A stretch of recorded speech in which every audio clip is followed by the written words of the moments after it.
What is going on, y'all? Welcome back to my YouTube channel. Here in today's video, we'll be breaking down Kobe Bufkin, combo guard from Michigan.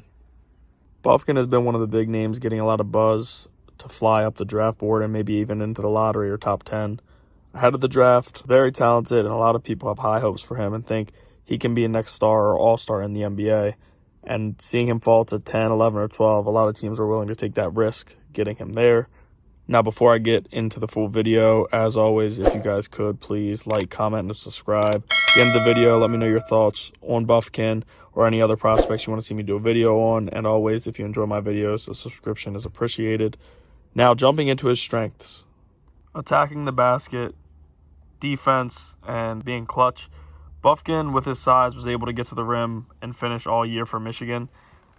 His shiftiness allowed him to create room by defenders, and his toughness allowed him to finish at the rim even with his height. He's a pesky defender who averaged over a steal per game last year. He'll have to add some strength in the NBA, but he does play bigger than his actual height. Michigan had a really bad season last year, but Bufkin was the main reason they were in many of their games. And he knocked down a ton of clutch shots late to keep them in games. A lot of people saw all the hype with Jet Howard and Hunter Dickinson, but Bufkin was really their most talented player, in my opinion. Dickinson was decent, but he did have a down year, and Bufkin was the guy they relied on later in games. Howard knocked down a ton of threes, but that was basically all he was doing, while Bufkin was more of the all-around player, especially on both sides of the court. Bufkin doesn't do anything stellar and doesn't stand out in one area, but he does everything very, very well, and he's just a solid all-around player. And in all areas of the game, he'll be a really good player in the NBA for years to come, and he's a younger sophomore. He went to school a little bit earlier, so his age is not a scare at all, even though he stayed in college 2 years. He's a younger sophomore, and he's the same age, if not younger, than a lot of these first-year guys who entered the NBA draft. Jumping to Bufkin's weaknesses, shooting consistencies, a slim frame, and his playmaking ability. Obviously, we saw that he showed at times he could be a great shooter at Michigan, but there were a lot of times where we saw him kind of force shots. He was inconsistent throughout the year, but ended up shooting the ball well. I think he shot over 40%. And the slim frame is a big question mark that a lot of NBA teams have with him. He weighs under 200 pounds, which he'll obviously put some weight on, but he needs to do that in his first year to make an impact. NBA defenders will be pushing him around and giving him issues all game. And then the last one with the playmaking ability, he's a decent passer, but doesn't really have elite vision, and he's not the type of ball handler that can set other guys up as much as a true point guard. There's a lot of true point guards in this draft, at least a few, and Bufkin is not one of those. Bufkin is more of kind of relying, getting to the basket and going from there. He does, like I said earlier, get to the basket a lot, but he didn't draw many fouls, and I think his slim frame kind of forced him to go around defenders instead of going into them. And he only shot a few free throws per game, but he had a very good free throw percentage.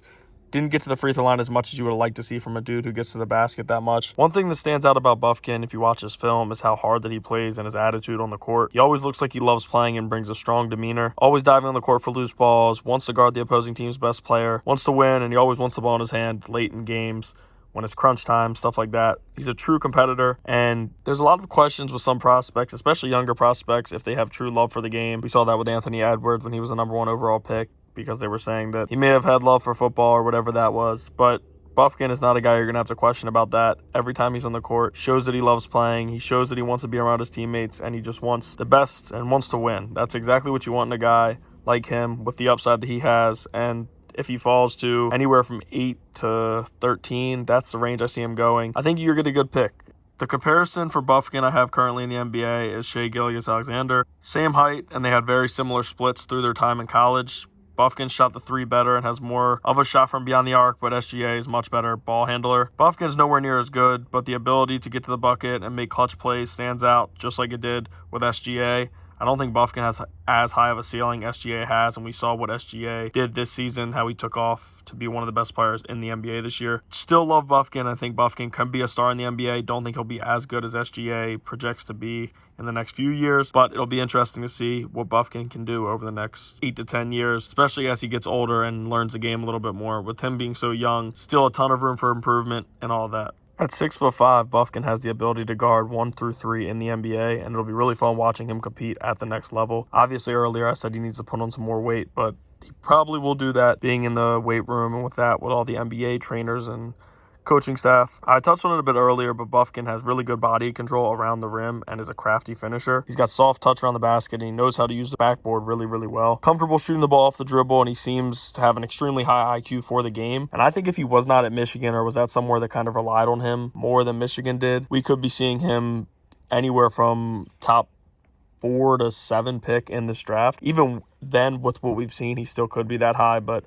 I think he'll fall to 8 to 12, like I said before. Now, that is it for this video. Really appreciate you guys watching. Huge fan of Bufkin, one of my favorite players in this draft, and I really think he has the ability to be a true star in the NBA. Look out for the next few videos, doing more reports and stuff on guys who were drafted. Later picks, obviously everybody knows the Wembanyamas of the draft, but the second round picks are more fun to cover. Like I said, that is it. I really appreciate you guys watching, and as always, like, comment, and subscribe. Let me know in the comments who you guys want me to do another video on, and if you guys appreciate my videos, subscribe so you can keep watching them.